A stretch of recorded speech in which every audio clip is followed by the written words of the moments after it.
Piala Adipura kategori kota sedang yang diperoleh Pemkab Lahat merupakan penghargaan ke-8 kali yang diterima Kabupaten Lahat setelah pada tahun-tahun sebelumnya juga memperoleh penghargaan yang sama, yakni pada tahun 1997, 2007, tahun 2009, 2010, 2012, 2013, 2014, serta tahun 2015 atas prestasi di bidang pemeliharaan kebersihan kota.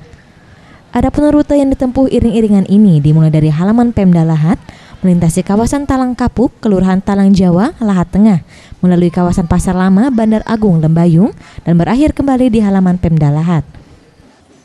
Kepala Badan Lingkungan Hidup Kabupaten Lahat, Ali Apandi, yang ditemui usai kegiatan ini mengatakan, Piala Adipura tahun ini merupakan Piala Adipura yang keempat kali yang berturut-turut. Prestasi ini adalah hasil kerjasama semua pihak dalam menjaga kebersihan kota. Piala Adipura yang diterima Kabupaten Lahat merupakan Piala Adipura untuk 4 kali yang berturut-turut. Ini adalah berkat kerjasama atas semuanya, dukungan semuanya dari masyarakat, lembaga, baik sekolah, desa, kelurahan yang ada di Lahat.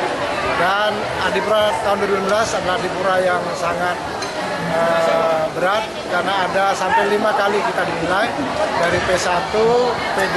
Sementara itu, Kepala Dinas Pasar dan Kebersihan Kota Kabupaten Lahat, Heri Alkafi, mengatakan untuk meningkatkan upaya pemeliharaan kebersihan Kota Lahat, tahun 2016 pihaknya berencana untuk menyiapkan 10 hektar lahan yang akan dijadikan tempat pembuangan akhir atau TPA.